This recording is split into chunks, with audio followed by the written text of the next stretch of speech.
Okay, so indirect proof is another kind of subproof um, that is makes things really easy a lot of the time. But one thing that's really important to remember is that the way you discharge an indirect proof and the way you discharge a conditional proof are completely different. So, well, even though they look similar and we start both of them with an assumption and we indent and they're subproof and we discharge at the end, the way that we discharge is completely different. So indirect proof is a derivation method, sometimes called reductio ad absurdum, or reduction to the absurd, which proceeds by assuming a premise, showing that it leads to an unacceptable or absurd consequence, and then concluding the opposite of the assumed premise. Uh, so the desired absurd consequence is a contradiction. If we run into a contradiction, we've reached something that's unacceptable in our system, and so we know that whatever we assumed initially can't be the case. So a contradiction here is going to be anything of the form alpha and not alpha. Remember, alpha can be any well-formed formula, but what we want to get when we're doing an indirect proof is to find a way to show alpha and not alpha on a line together like that. So a contradiction is, yeah, any substitution instance. So for example, we want alpha and not alpha, but this can be any kind of well-formed formula. So S and not S is a contradiction. Not S and not S is a contradiction, etc. QRP and not QRP is a contradiction. It's just one well-formed formula conjoined with its negation. Um, so, yeah, okay. So this is how we'll start an indirect proof. Again, what we're doing again is we're going to assume something. We're going to try to find a contradiction. If we can find a contradiction, then we can discharge the negation of our initial assumption. So in this case, we see that our first premise is if S then Q or P. Our second premise is it's not the case that P or Q. And our conclusion is not S. Now because when we discharge an indirect proof, we're going to discharge the negation of the initial assumption. Very important to remember. Students will often forget that they have to negate whatever their initial assumption is, and they'll find a contradiction and then discharge their initial assumption without negating it. But the important thing about a conditional proof is to show that if it was true that something, then this leads to an unacceptable result. So that can't be true. We have to negate that. It has to be not the case that whatever it is true. So in this case, because the conclusion that we want is already negated, well, we can just assume S, and if we can find a contradiction after we assume S and using our previously given premises, then we can discharge not S from our indirect proof, and then, since that's the conclusion that we're looking for, we'll be done. So we start our proof the same way that we do in a conditional, we start our subproof the same way we would with a conditional proof. And that's where we indent on this line, and we can assume anything. In this case, we're assuming S, and our justification is that it is an assumption for an indirect proof. All right. So make sure to indent here. Now start with our assumption S. We can go ahead and apply modus ponens to line 1 and 3, which gives us Q or P. Then we can use commutativity on what's inside the parentheses on line 2. Remember that works because it's a rule of equivalence. So here we get, it's not the case that Q or P, so you can see immediately we already have our contradiction, but we need to do one more thing. We need to put them on a line together. Very important to remember that once you have a contradiction, you actually put them together on the same line. In this case, one of our conjuncts in our contradiction appeared right before the other one. We have lines 4 and 5, but sometimes one will be way up high in a proof and the other one way down here. So once we get a contradiction, we need to actually put it on a line, put both of them on a line together in a conjunction. So we have our contradiction. So now we can discharge. We go back to our main proof. And when we discharge from a conditional proof, we take whatever our initial assumption was, our assumption for the, sorry, not conditional proof, indirect proof. Whenever we discharge for an indirect proof, we take the first line that we assumed and we negated it. Because here we're assuming, well, if S was true, what would follow? Well, it turns out that what follows from S being true is a contradiction. So S can't be true, which means that not S is true. So we go ahead and discharge not S from as the result of our indirect proof here. And the justification that we can write for that is lines 3 through 6 indirect proof. So the same subproof rules apply that apply for doing conditional proofs. The difference here, though, is the strategy when we're thinking about what to assume in the first place, because we can assume anything. Of course, we want to assume something useful.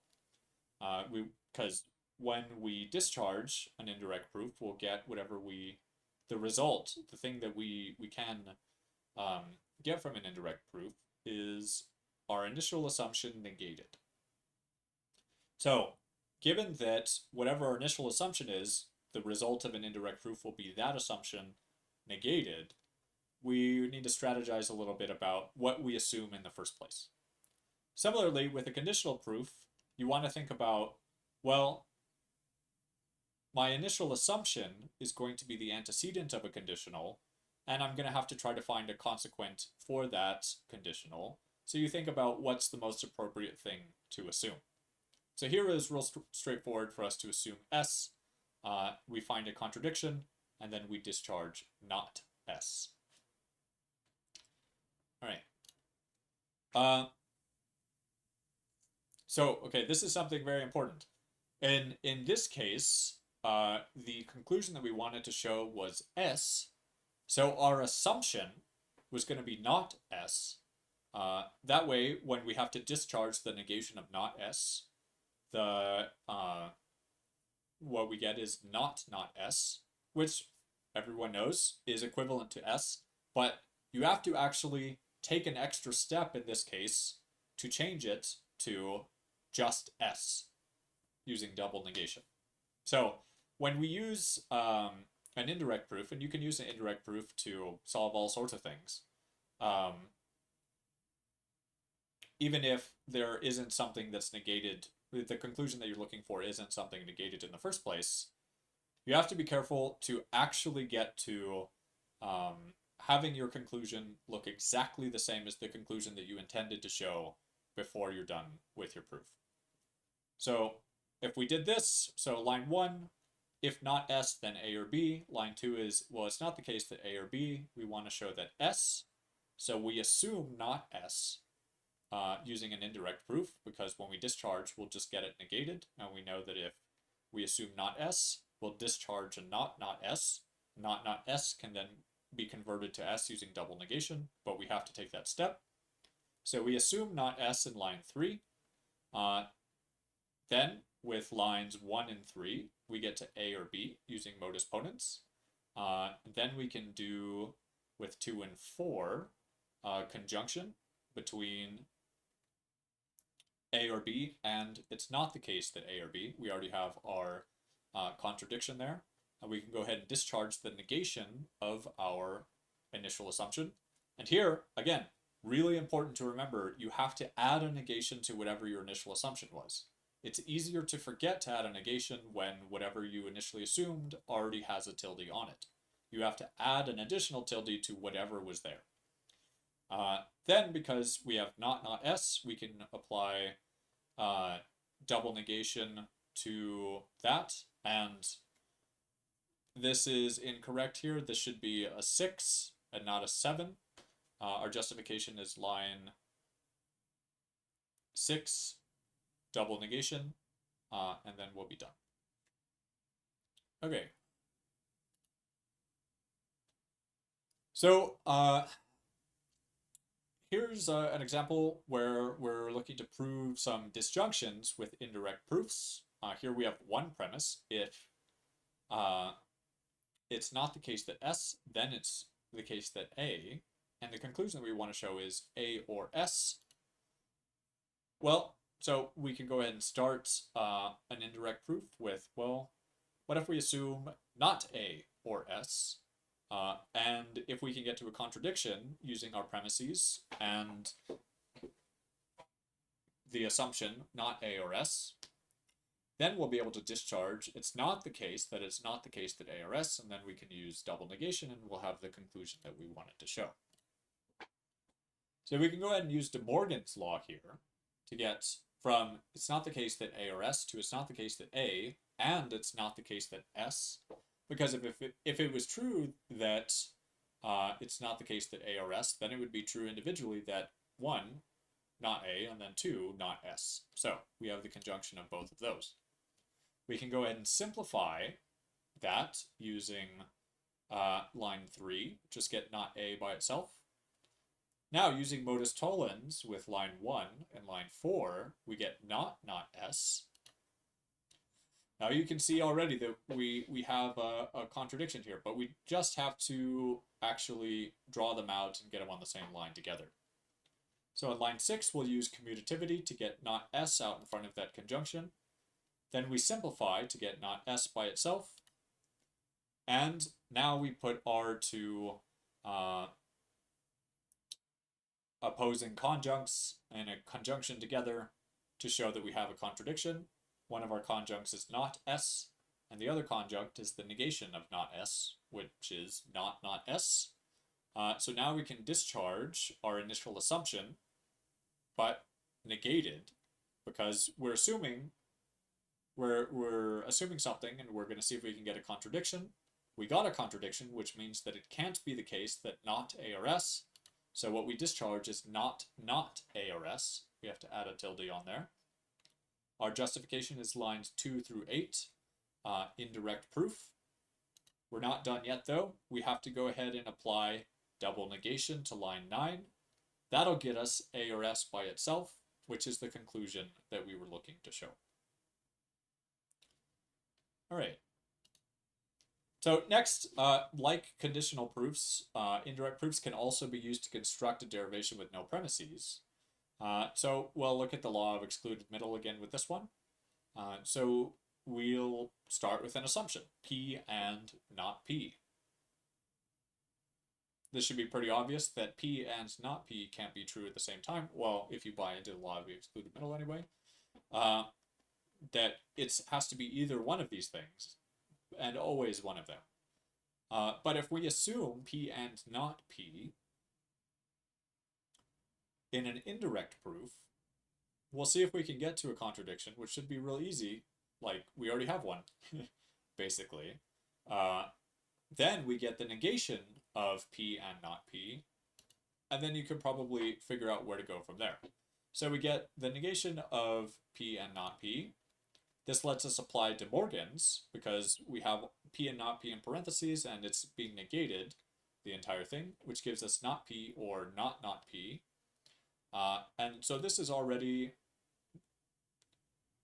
most people would understand that this is in the same form, but we're going to make it look nice, use commutativity, then double negation to get to P or not P. So that's just a little example there. So given the uses of conditional proofs and indirect proofs, we should expand our definition of a derivation or proof. A sequence of well-formed formulas, every member of which is a premise or follows from earlier lines in the derivation of the rules, or is B, an indented assumption for a conditional proof or indirect proof, or is C, in the scope of an assumption for a conditional proof or indirect proof and follows from earlier lines of the derivation, but not from earlier closed indented sequences. So all this is saying really is that, well, before we were saying that it's going to be a sequence of well-formed formulas, each of which is a premise that follows from earlier lines. But with our subproofs, once the subproofs are going to act as their own sort of self-contained entity, and when you're in a subproof, you can use anything above them that's outside of them. But after you have to finish each subproof and discharge whatever your assumption is. That'll give you some usable material for the sort of next higher step. If you're only one subproof deep, it'll give you a premise in your main list of premises there, and you'll be able to continue using those. But after you've discharged something from a subproof, anything that happened inside of that subproof, we don't look at it anymore. That was only steps that gave us some material that we could work with, which is whatever it was that we discharged in the first place. Okay, so that was all kind of quick, but if you have any questions about this, please let me know. This is one of those things that is, again, sort of tricky to explain because it's just the way it is. And if you get it, you get it. There isn't really anything. It's hard to imagine not getting it almost. But there is some tricky stuff here, and it can be unintuitive when we're just assuming things. But the thing, again, to keep in mind is when we're assuming something, we're seeing what follows from that assumption. In the case of a conditional proof, we want to establish a relation where we're assuming something and we're finding something else. And whatever we find, we can discharge something in the form of if whatever we assumed was true, then whatever else we found would be true. But we don't know for sure whether they are true or not. Indirect proofs, on the other hand, we assume something and see if we can find a contradiction, an unacceptable result, which tells us that whatever we assumed as our first line of our indirect proof can't be the case. So that actually tells us something. We were able to discharge our first line negated. So if this was true, we would have an unacceptable result. So it can't be true. So whatever our initial assumption is, we negate it, and we can actually use that as a premise in the rest of our proof. Or if that's the conclusion we were looking to show, then we're already done. Yeah, so that's all for these. There'll be a few of each of these on the exam. Well, hopefully it'll be helpful generally to, when you watch the solutions videos, to see me work through a couple of them. But I didn't assign a ton of these, but because you're having an exam this week on top of doing these, and it's sort of a lot to do at once. But if you're not really getting a grip on it, or if you think you would like some additional examples of me working through proofs using indirect proofs or conditional proofs, let me know. I'm happy to do that. Or if you just have some questions, feel free to email me and I'll answer those. But it's really important to understand conditional proofs and indirect proofs, and we'll continue to use them moving forward. And in a lot of cases, it'll be by far the simplest way to actually derive a conclusion. So they're really useful to have. All right.